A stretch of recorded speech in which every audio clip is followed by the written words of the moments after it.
Es un gusto saludarles. Yo soy Leonardo Bonilla, del segundo semestre paralelo A de la carrera de Medicina, y en esta ocasión voy a presentar la estructura interna y externa del riñón. Bien. El riñón se puede decir que tiene la forma de una semilla de haba o de frijol, cuyo hilio está orientado en sentido medial. Aquí podemos encontrar a su hilio. Bien, su consistencia es firme y su coloración en el ser vivo es de rojo violáceo. Bien, los riñones están situados en las fosas lumbares a los lados de la 12ª vértebra torácica y de las dos primeras vértebras lumbares, detrás del peritoneo. El hilio del riñón y la pelvis renal corresponden al espacio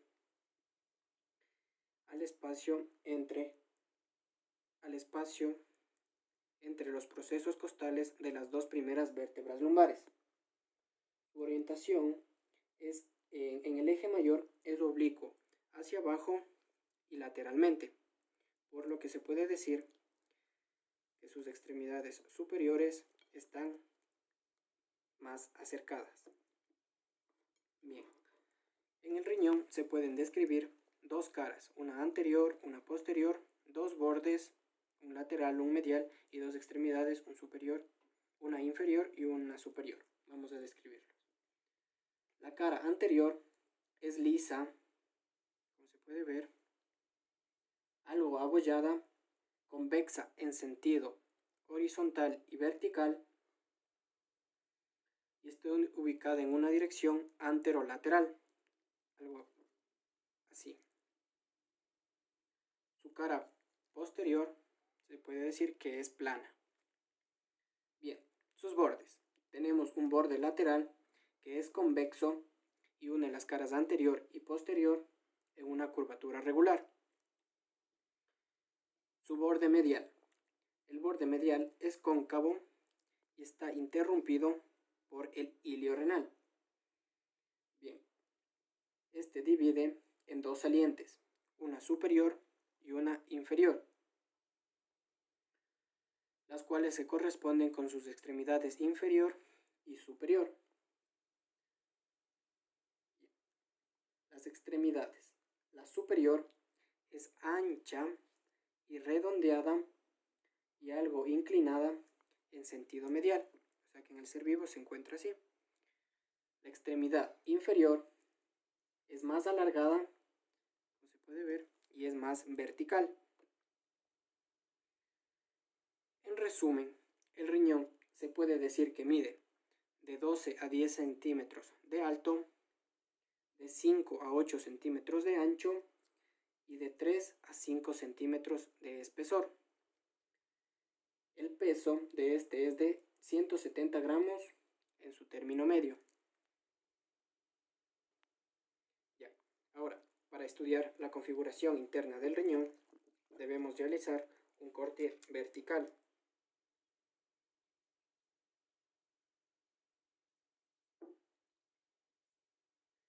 Perfecto. Bien, en la configuración interna del riñón podemos encontrar una cápsula. Esta es una membrana resistente aproximadamente de 1 milímetro de espesor. Se dice que es poco elástica y rodea por completo al riñón. Penetra en el hilio donde se invagina en contacto con los vasos y conductos. Bien. El parénquima renal. El parénquima renal podemos encontrar una corteza y una médula. La corteza renal está ubicada más a la superficie y tiene un color más claro. En ella se encuentran los corpúsculos renales y los túbulos contorneados. Esta cubierta tiene un espesor de 6 milímetros aproximadamente. En la médula renal. La médula renal es algo más oscura y más profunda que la corteza renal.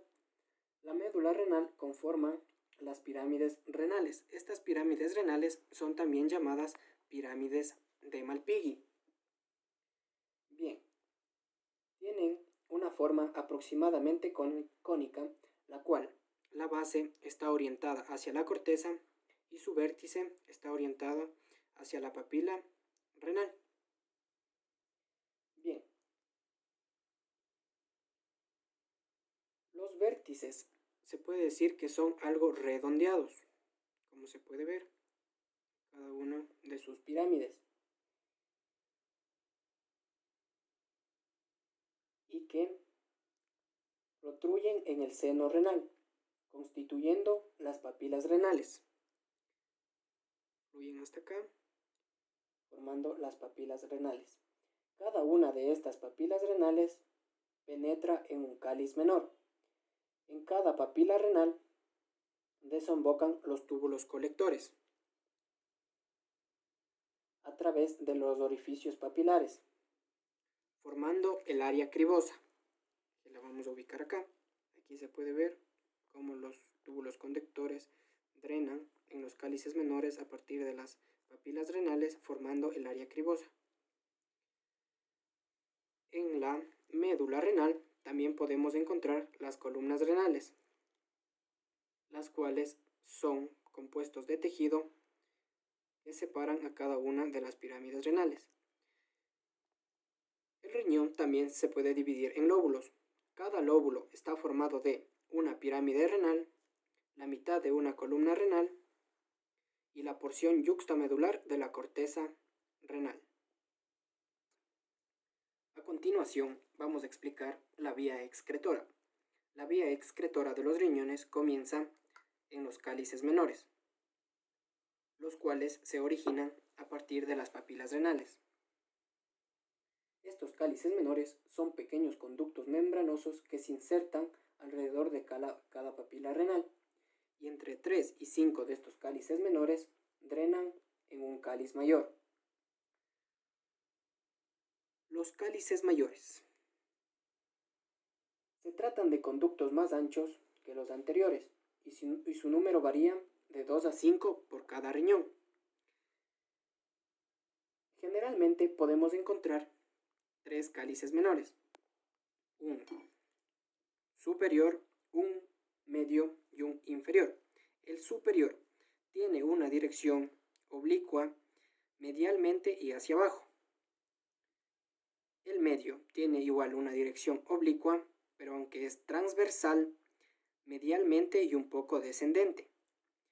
Y el inferior tiene una dirección ascendente, oblicua y medialmente.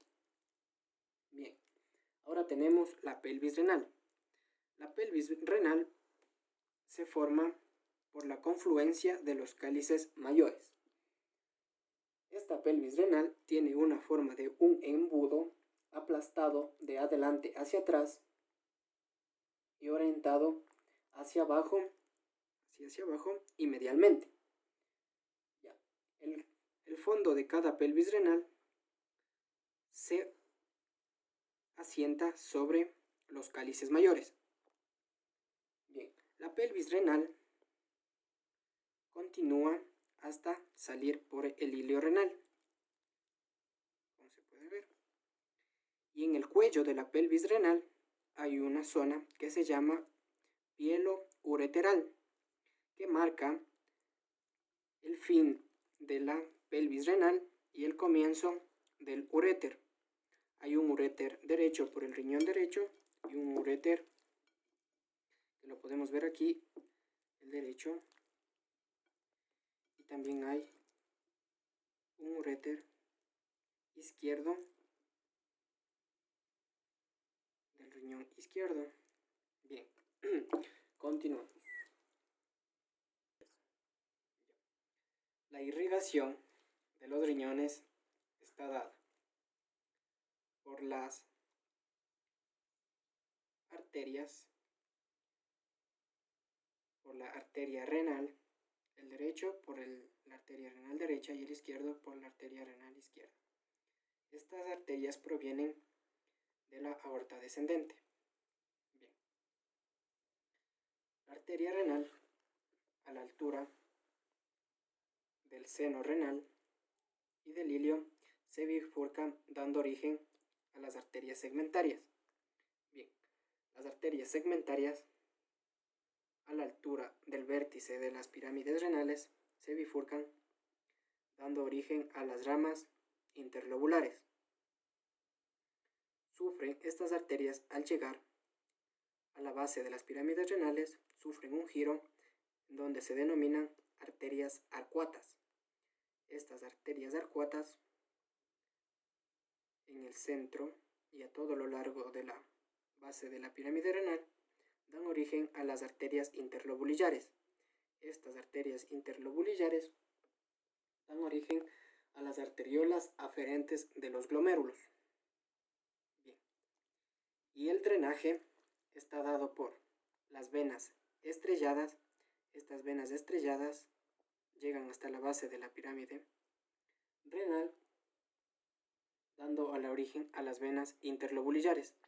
Siguen la trayectoria de la base de las pirámides renales hasta sufrir un giro donde se denominan venas arcuatas. Estas venas arcuatas corren por las columnas renales a los lados de las pirámides renales, donde se llaman venas interlobulares. Bien.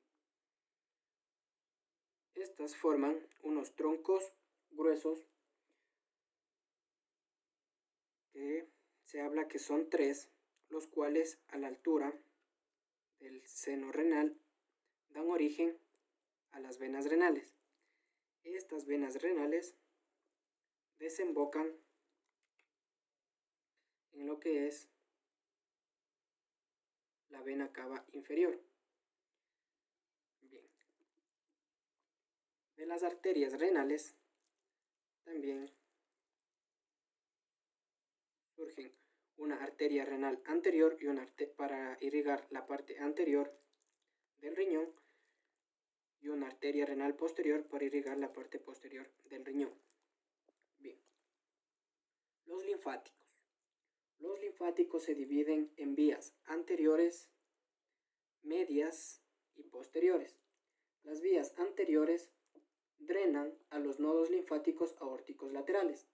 Las vías medias tienen 2 tipos. Tenemos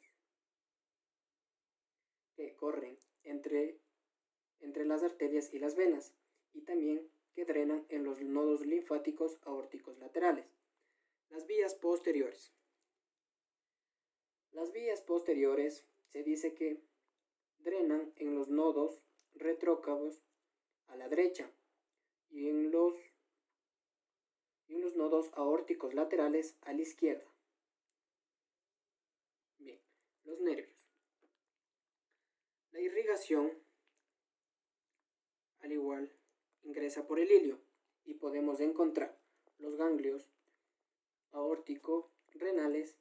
También está inervado por los ganglios renales del plexo renal, de los nervios explánicos mayores y menores, y también por ramas del plexo celíaco, del ganglio mesentérico superior y a veces también del tronco simpático lumbar.